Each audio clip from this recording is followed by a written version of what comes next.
Bien, nos metemos en la información. Hoy vamos prácticamente a hablar en toda la audición con la profesora Iris Speroni sobre lo que dejó Macri y lo que se viene con Fernández. Vamos a hacer un balance, vamos a hacer también especie de hipótesis de lo que puede llegar a suceder. La licenciada Iris Speroni también es economista, entiende mucho sobre economía y también de política. Vamos a hacer ciertos balances, a ver qué se aproxima, qué contingencias pueden haber a futuro, si la sociedad va a aceptar en todo este zafarrancho que se viene. Iris Speroni, licenciada, buen día, ¿cómo anda? Buenos días, ¿cómo le va? Bien, todo bien. Buenos días a la audiencia.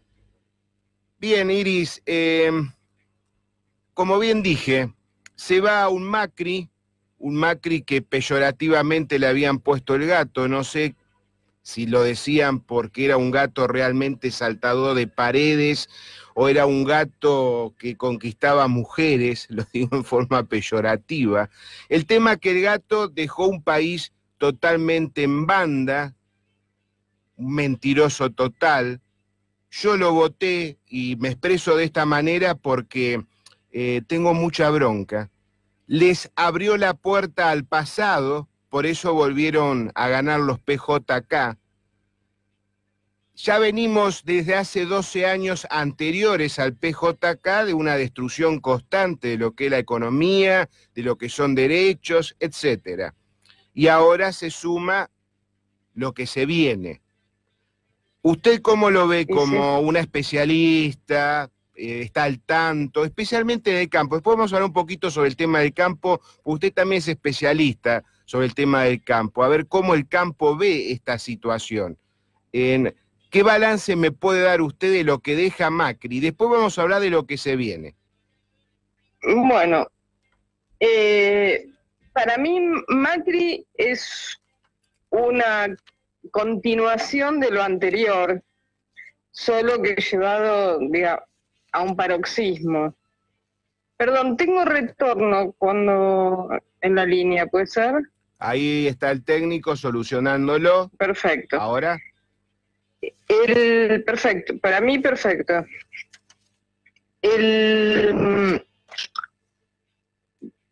Si tomamos de la Rúa más Dualde, los 12 años de kirchnerismo, y Macri son 20 años del país que va para atrás, es el 10% de la historia de la Argentina, y es la mitad o más o menos de la vida de muchos de nosotros. Entonces son muchos años tirados a la basura que en términos de la vida de los ciudadanos es un crimen, es un costo muy alto. En el caso de Macri empeoró absolutamente todo indicador que uno se pueda imaginar, desde los económicos a los sociales y a los culturales, porque el país bajó el PBI per cápita, cerraron empresas, tuvo una pésima situación o ubicación internacional donde no colocó nuestros productos. O sea, todo el cambio supuestamente internacional que iba a hacer fue al único objeto de o bancar una campaña personal de la canciller en su momento, que quería crecer dentro de la burocracia de Naciones Unidas, o después en torno a la deuda, pero no en torno a que la Argentina pudiera exportar. Salvo, bueno, los limones, que es un negocio personal de Macri, ¿no? Entonces, donde uno lo mire, todo está mal, y creo que lo más dañino de todo lo que hizo Macri fue la deuda. Y que fue algo premeditado antes de asumir, porque él lo primero que hizo apenas asumió fue destrabar lo que impedía que la Argentina pudiera endeudarse, que era el arreglo con los fondos buitres. Sin lo cual la comunidad internacional le decía, no presto a la Argentina hasta que no destraben esto. Con lo cual la idea no era arreglar con los fondos buitres, más allá de que lo hicieron, sino abrir la puerta para endeudarnos hasta las orejas, que fue lo que hicieron. De la misma manera es mucho más chico en los montos, pero antes de asumir ya querían quedarse con propiedades públicas, porque a los 10 días de asumir decidieron que determinadas propiedades públicas estaban en venta. Se supone que uno asume, no sabe bien qué encuentra, de hecho fue lo que dijeron, pero sí sabe que hay que vender la vivienda personal del embajador en Washington. Es muy raro todo eso. Así que yo diría que vinieron para esto, para hacer lo que hicieron, que fue ponernos de rodillas frente a la comunidad internacional. Es imperdonable, es imperdonable.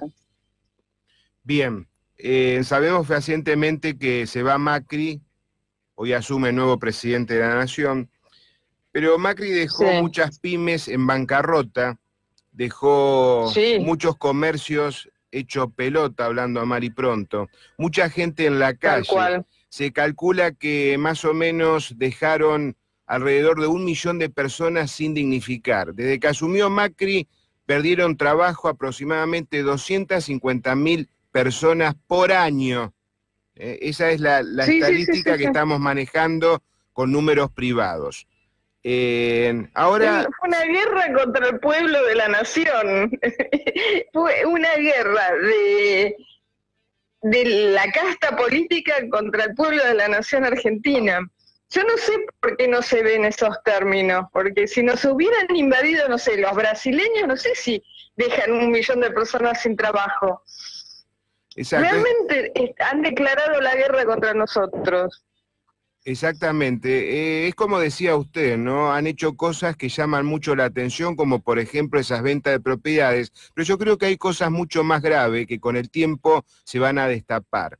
Pero vamos a empezar a vuelo bajo, no vamos a volar muy alto. Sí. Dejemos que el tiempo determine en qué momento se van a descubrir esas cosas, y estoy seguro que a Macri le van a hacer la vida imposible, porque esto es un ida y vuelta. Ahora el que viene le va a tocar que active la justicia como para que lo empiecen a molestar a él. Y seguramente,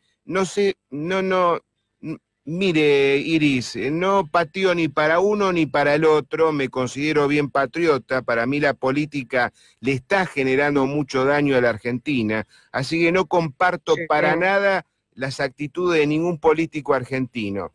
Tengo esperanza de que en algún momento esto va a tener que cambiar y por otras vías, pero vamos, no me quiero alejar mucho del tema.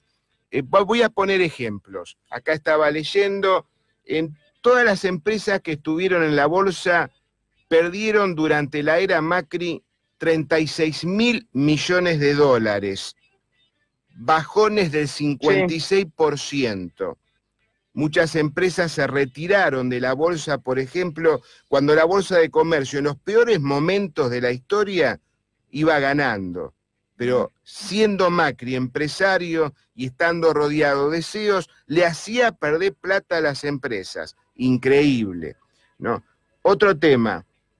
Usted que es especialista también campo, y voy a resaltar el tema del campo porque gracias al campo Argentina tiene divisas. Si no hubiera sido por el campo, no sé dónde estaríamos en estos momentos.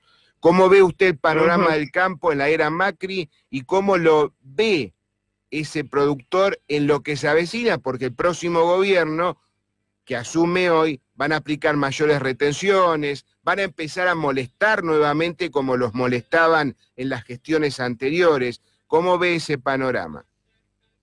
Bueno, para el sector agropecuario es muy complicado. El tema de Macri ha sido muy perverso porque bajo un discurso de que ayudaba al campo, no lo hizo y hizo todo lo contrario, hizo la política de décadas de la Argentina de hacer un traspaso de la riqueza del campo a otros sectores. En el caso particular del gobierno de Macri, siempre son otros sectores, ¿no? Pero, y según el gobierno, ¿cuál es el sector que le saca plata al campo, ¿no? En el caso de Macri, les sacó mucho dinero al campo para dárselo. En primer lugar, al sector bancario. En segundo lugar, al negocio de los planes sociales, que la gente es la pobre gente que lo necesita es la que menos lo recibe. Eso es un gigantesco agujero negro de robo de la casta política, y de determinadas empresas, que son, bueno, el dinero que les dio a las petroleras, a las empresas de servicios, a las empresas de servicios públicos, ¿no? Y a los transportistas, de los cuales Macri es uno, ¿no? Entonces, le sacó una enorme cantidad de dinero, fueron entre 6.000 y 8.000 millones de dólares por año solo en retenciones, pero con la diferencia de un gobierno como el de Cristina Fernández, que les sacó menos dinero, diciendo los queremos mucho, los vamos a tratar bien, etcétera, lo cual no pasó, y todas las economías regionales que no pueden pagar la sumatoria de costos de impuestos y fletes, sumamente resentidas. Obviamente, para alguien que está en zona núcleo, a pesar de toda la carga impositiva, igual dinero están ganando, pero más por un mérito de precios internacionales que de otra cosa. Así que yo diría que para el sector agropecuario es como hizo todo Macri, con una gigantesca mentira y cinismo, pero de mi charla con gente del sector no lo tienen internalizado. O sea, siguen creyendo que Macri es la mejor opción, sin entender que el gobierno actual y Macri son caras distintas con matices de un sistema argentino que vive a costa del campo. Pero bueno, uno modestamente trata de explicarlo, pero el que no quiere ir no oye, eso va de suyo, ¿no? Bien, acá siempre se japtó Vidal, por ejemplo, en la provincia de Buenos Aires, y también funcionarios nacionales como Dietrich, de que construir caminos era facilitarle el trabajo al campo para sacar sus productos. ¿Usted cómo lo ve eso? ¿Fue real o fue todo una marketing del gobierno? El discurso es cierto, hacer caminos facilita caminos en términos generales, ¿no? Ya sea ferrocarriles o rutas viales. Claro que mejora la rentabilidad del sector agropecuario, porque lo que gana un productor es el precio internacional, menos los fletes, menos el costo de producción, menos los impuestos. Así que si yo abarato los fletes, le mejoro la rentabilidad al productor, así que es medio algebraico, es fácil. Pero la verdad es que mucho de la plata que Dietrich gastó en ferrocarriles, por ejemplo, la gastó en los trenes suburbanos, los de pasajeros, ni siquiera para mejorar la frecuencia, porque hay peor frecuencia ahora que la que dejó Randazzo, pero sí hizo de acero un montón de estaciones, que en realidad lo que estuvo haciendo es tendido de fibra óptica para Fibertel, con nuestro dinero, ¿no? Disfrazado de obra ferroviaria. Todo es así. Le entregó 500 millones de dólares a Autopistas del Sol y Autopistas del Oeste. O sea, cualquier cosa que uno va y baja a ver, bueno, qué fue lo que hicieron, después descubre que hay un negocio detrás. Y que lo que queda no es una ventaja para el usuario, ya sea de carga o de pasajeros. Pero cualquier cosa que uno mira termina encontrando lo mismo, el mismo patrón, ¿no?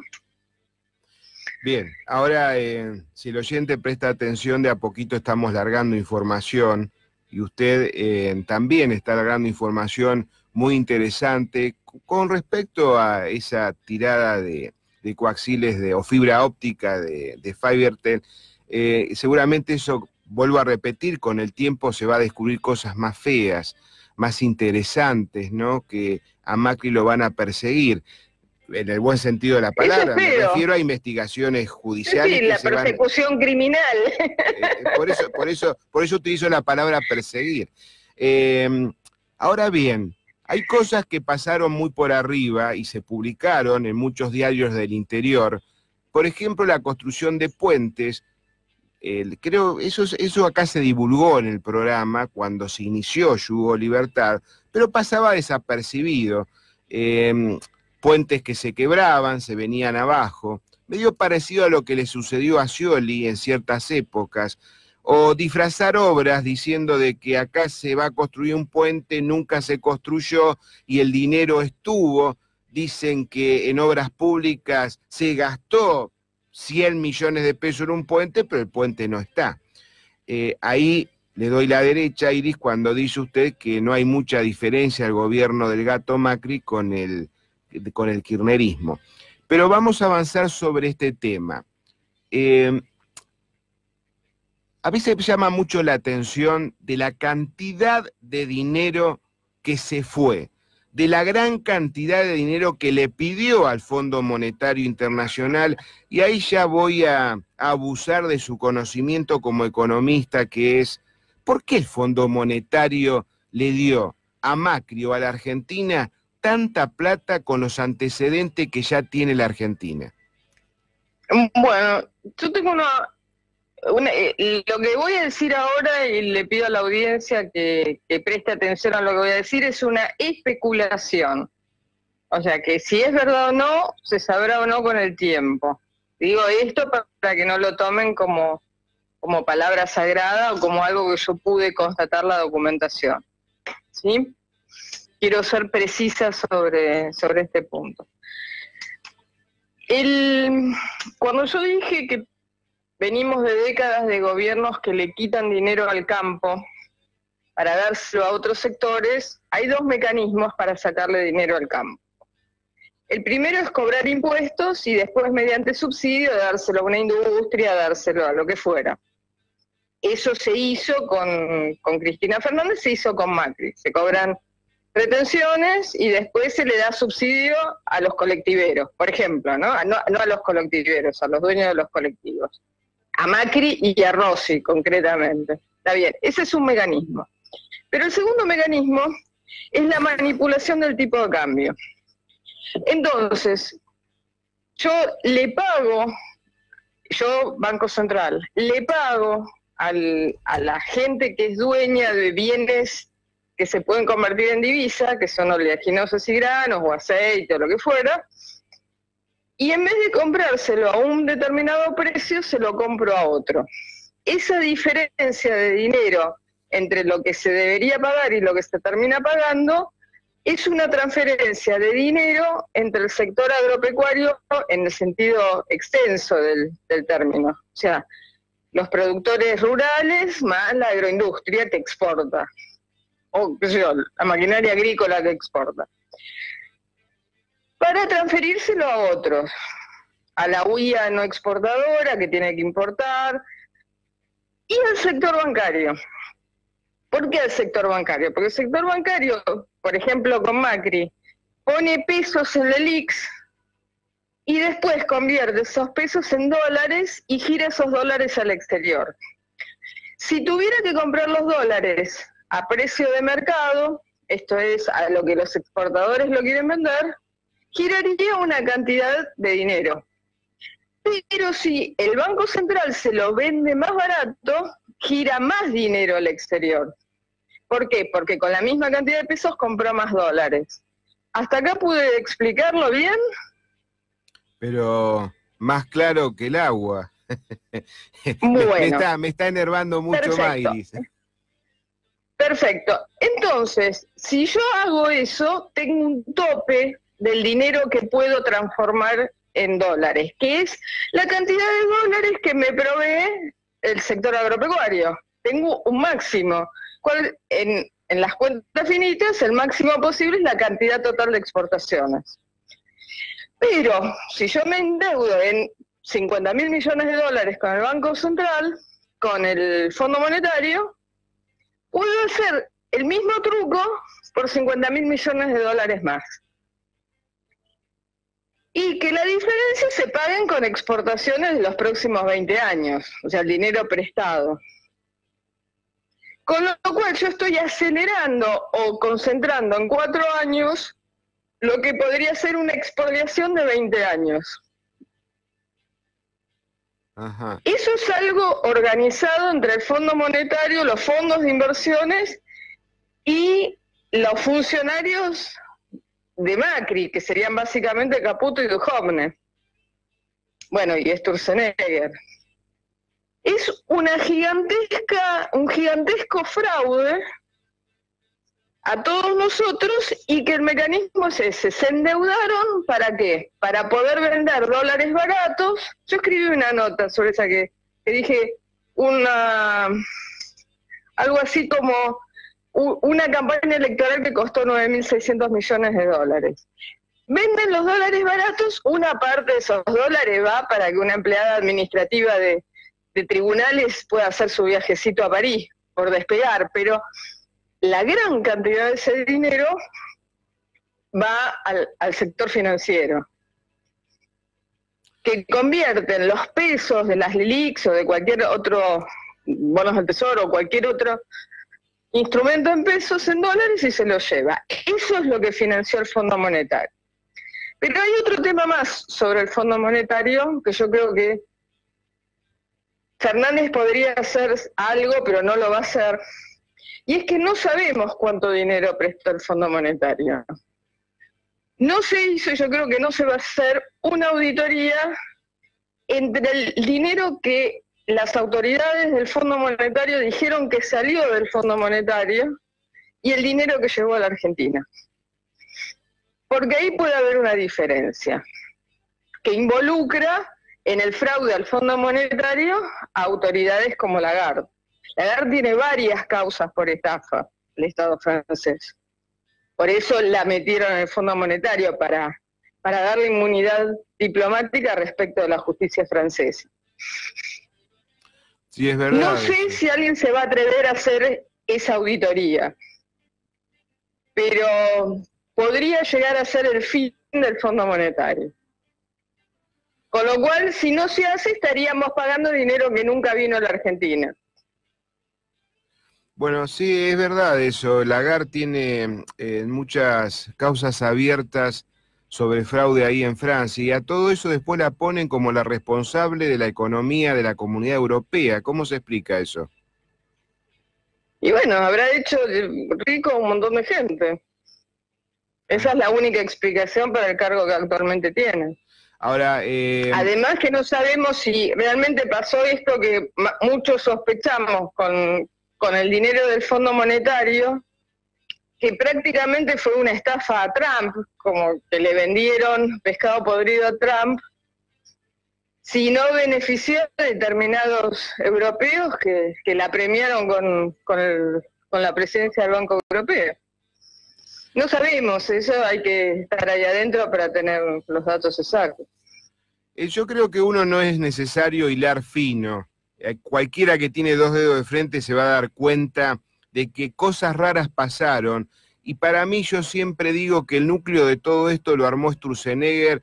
No sé si usted recuerda a Iris, que en 30 días largó ahí a la calle dilapidando, creo que 15.000 millones de dólares como si nada, cuando le decían, cuidado que lo que estás haciendo no corresponde, y después aparecía Caputo con un bono de 100 años, donde tengo entendido que más del 30% de esos bonos los dueños es Caputo y compañía.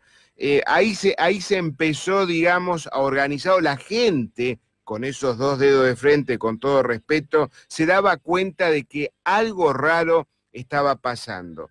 Lo que explica usted, absolutamente Iris, de acuerdo. Lo que usted explica, Iris, no es nada utópico. Yo creo que, primeramente, vamos a llamarlo hipotéticamente, ¿no? Es una hipótesis de lo que podrían haber hecho este gobierno, pero cuidado que en esta hipótesis hay cosas que son muy, pero muy reales. Yo creo, insisto, en algún momento se va a tener que descubrir más cosas, porque hay gente muy avesada y proba que ha perdido mucha plata y no lo va a permitir. Y por ahí viene Ojalá. el problema de Macri.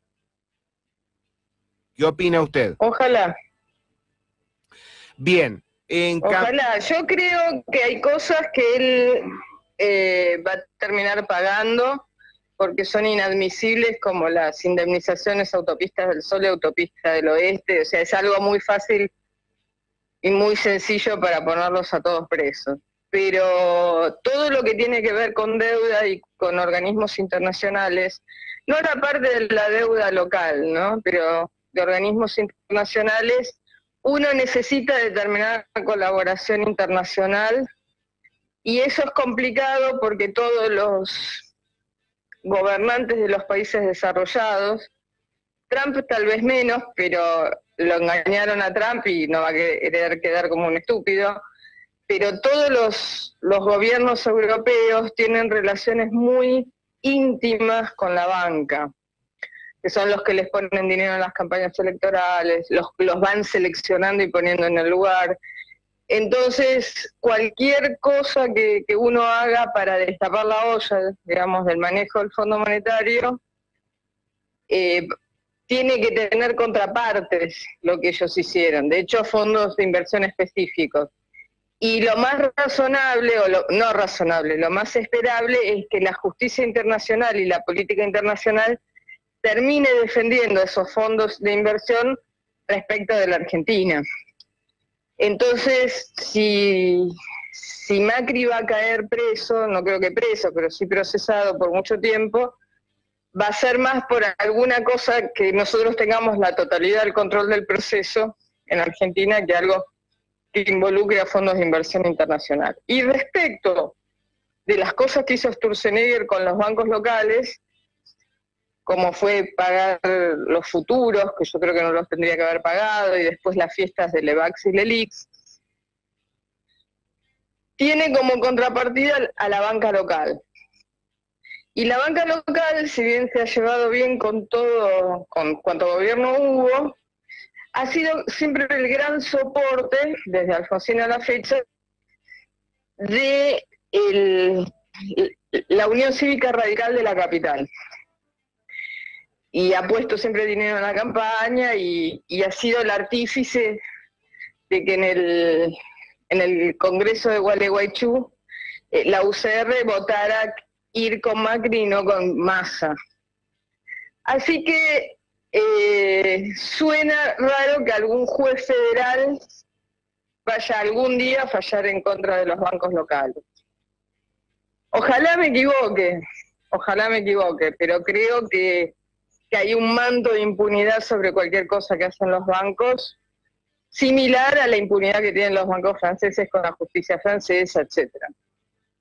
Claro, pero sucede que a nivel local hay menos plata, ha empobrecido mucho a la sociedad, y yo creo que ahora cuando asuma Fernández se va a encontrar con un panorama bastante tétrico de lo que se puede avecinar, más allá de que el populismo ya empezó a avanzar, porque estaba mirando fotos en las redes sociales que ahora cuando asuma el nuevo presidente van a regalar sidra con fotos de Néstor, con fotos de Vita, etcétera. O sea que el populismo ya empieza a avanzar a diestra y siniestra. Pero última pregunta con respecto a este gobierno que ya se va, y después nos metemos, si a usted le parece bien, Iris, con lo que se viene. Perfecto. De Angelis, es entrerrianos, que fue un tipo muy combativo, se hizo famoso con la 125, ahora es senador, sé fehacientemente que le gustan mucho las mujeres, va cambiando de novias permanentemente, me hago cargo de lo que digo, no está yendo muy seguido a Entre Ríos. ¿Cómo es esto?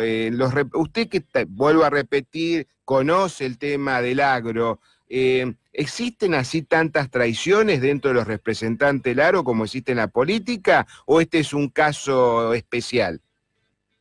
No, yo creo que ha sido la conducta de todos, o de casi todos, ¿no? Los que fueron elegidos por el sector del agro después del 2008, acaballado sobre esa gesta que fue más del pueblo, ¿no? Que de los dirigentes, pero que bueno, finalmente los dirigentes mal que mal trataron de manejarlo.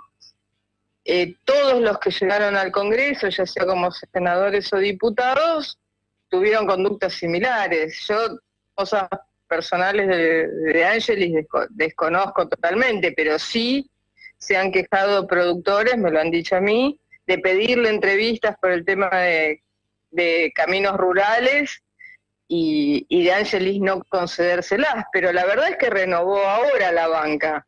Entonces el pueblo entrerriano evidentemente está contento con eso. Así que es bastante complicado, porque si la traición no tiene castigo, ¿cómo hace uno para que el representante no traicione? Nosotros tenemos un sistema representativo, es el artículo 1 de la Constitución Nacional, ¿no? Que adoptamos un sistema representativo, republicano y federal. Y si no, si la representación está traicionada, o sea, el representante no representa al representado, parece un juego de palabras, y eso no tiene castigo, está roto el sistema. Esto corre para un representante agropecuario como para un representante de los comerciantes de la calle Corrientes. Si el que te representa no representa, y si uno vota a un legislador de la ciudad y lo único que hace es subir ingresos brutos, sellos y ABL, ¿cómo puede sobrevivir un comerciante? Bueno, es lo mismo. No hay castigo a la traición. Está bien. Yo cuando mencioné recién de que De Angelis se ha transformado en un señor con varias novias porque le daba prioridad a sus novias y hacía caso omiso al pedido que le hacía el pueblo entrerriano. Por eso lo aclaré. Y bueno, y yo también... pero es que es eso. Sí. Es la misma conducta de casi todos. Lo que hizo fue dejar de ser un representante del sector agropecuario para ser uno más en el Congreso. Así es. Es tristísimo. Y ganando un excelente sueldo, más los gastos reservados que tienen. Pero vamos a cambiar de tema. La designación de Guzmán como ministro de Economía, dicen que fue, no sé si decir mano derecha de un premio Nobel en Estados Unidos, no sé si es mucho, pero aparentemente tendría cierta experiencia en ese aspecto. En lo que respecta a negociar, ¿por qué usted cree, Iris, que el gobierno haya puesto toda la atención en Guzmán y en la negociación que se puede dar con futuros bonistas, con futuros buitres, porque ya hay buitres revoloteando para ver si pueden comprar bonos, de estos bonos que se han emitido, por bonos de deuda?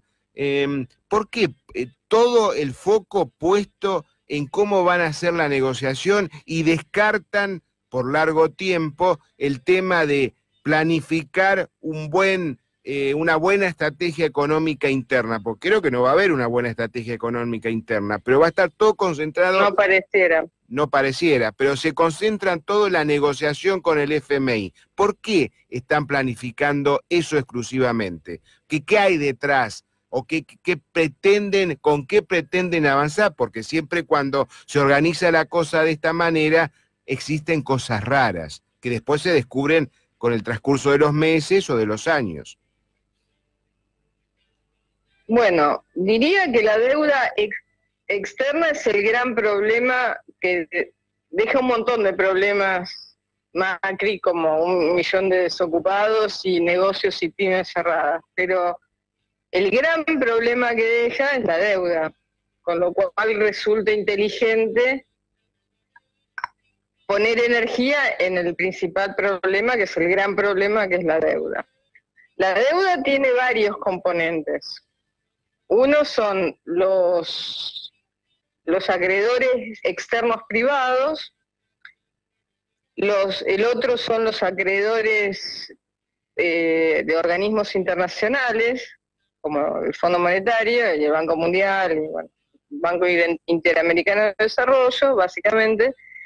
Y después está la deuda interna, está alguna compra privada de bancos o ciudadanos en pesos.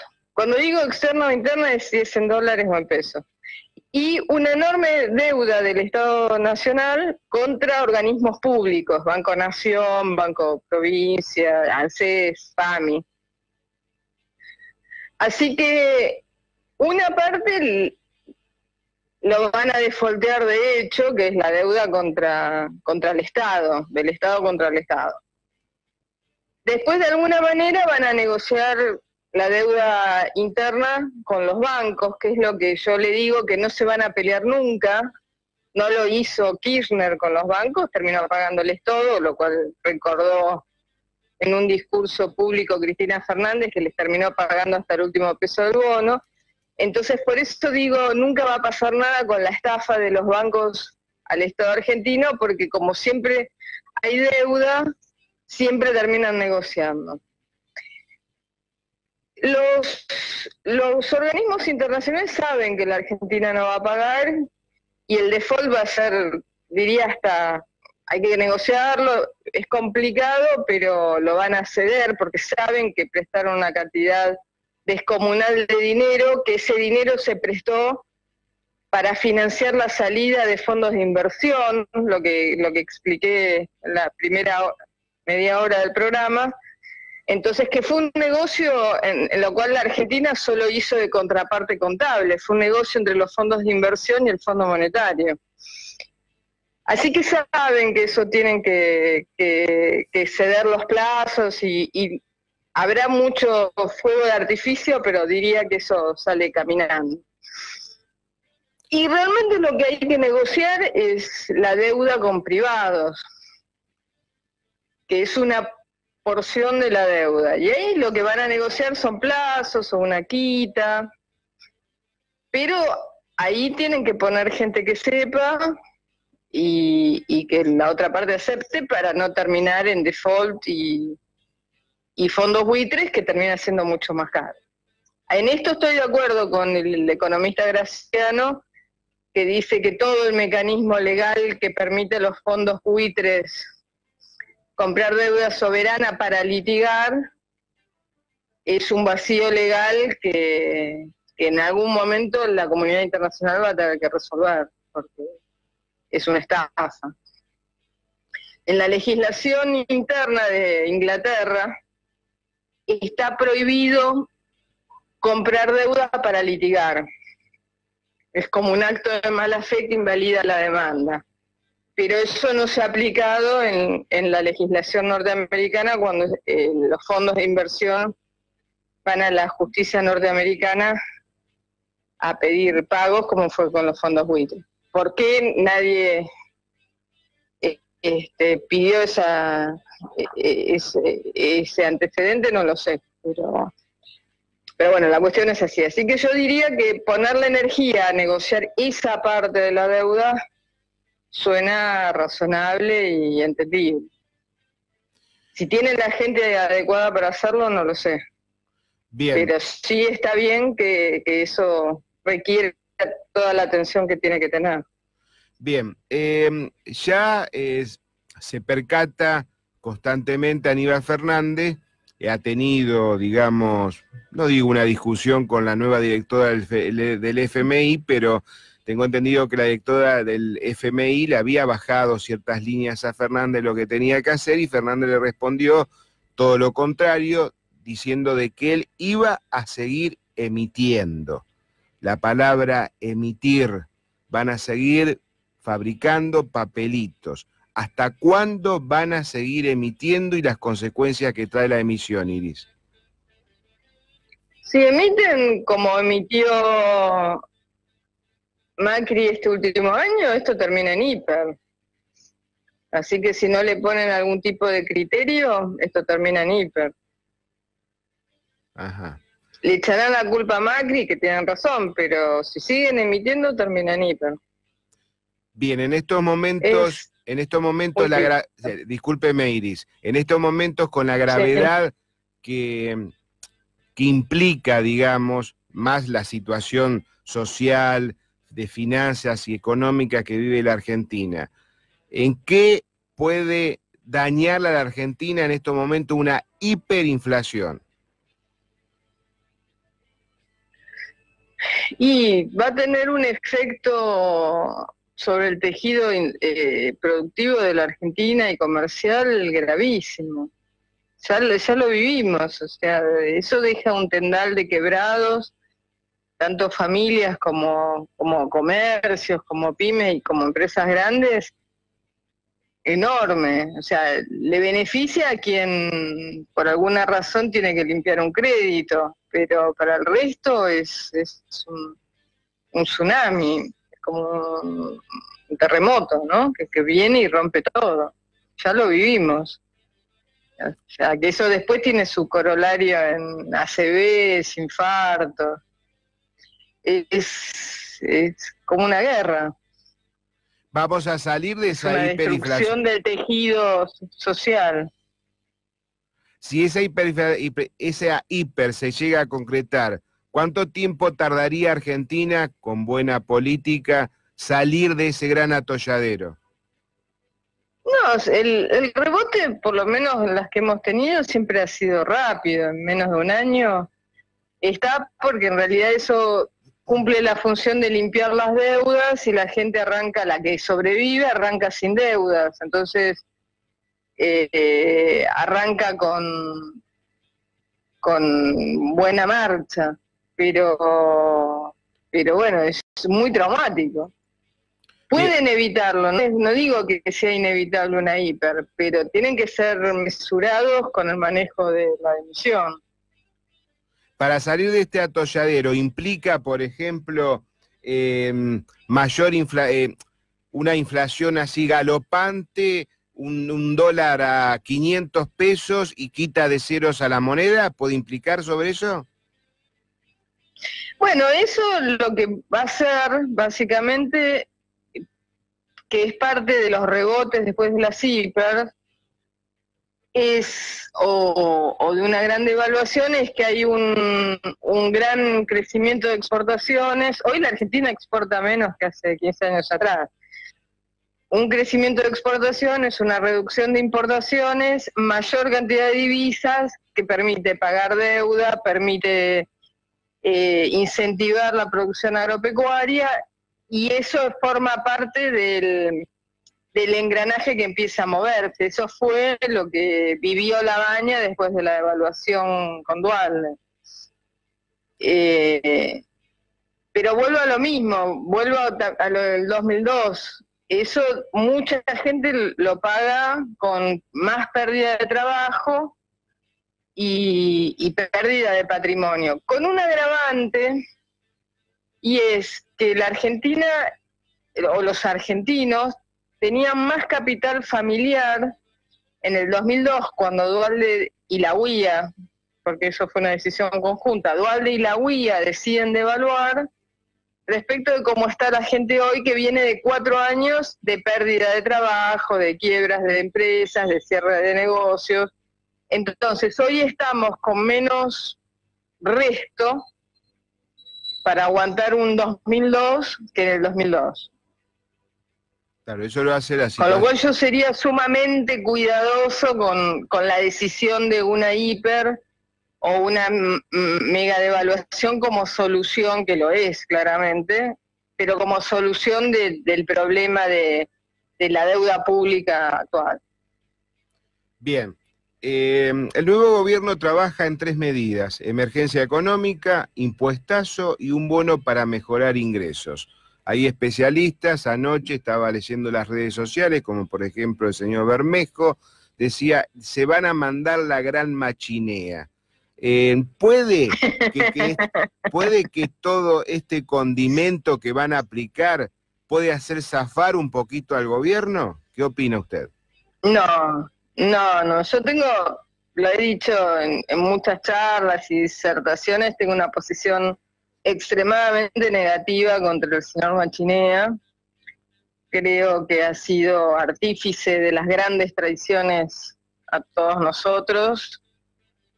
Cuando fue presidente del Banco Central, durante el Plan Primavera, y después como ministro de Economía de la Rúa. Un hombre al servicio de la banca y en contra del Estado argentino y del pueblo de la nación. Es un ser nefasto.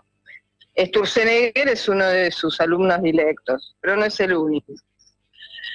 El Machinea, cuando fue ministro de la Rúa, impuesto dentro de la coalición gobernante por Alfonsín.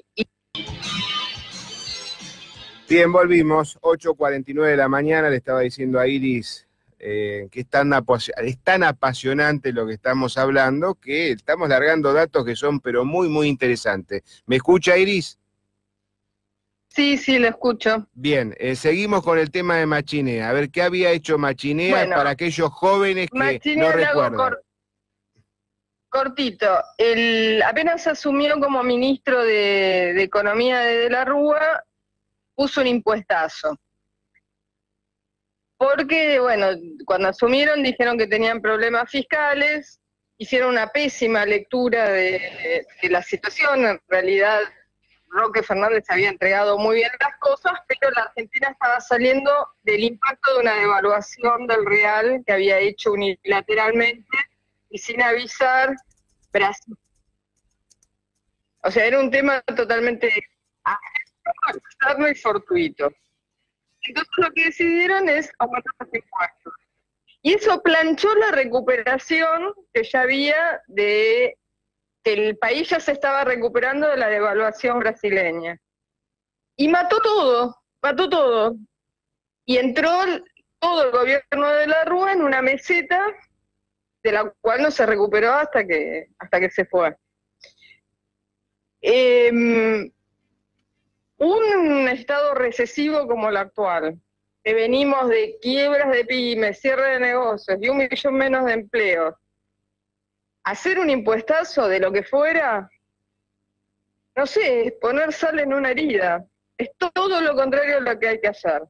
Tansi se cansó de explicarlo, pero bueno, cuando uno tiene gente con mentalidades radicales en el gobierno, o como Fernández que se la pasa hablando bien de Alfonsín, y pone a discípulos de Machinea a manejar la economía, hacen esas cosas.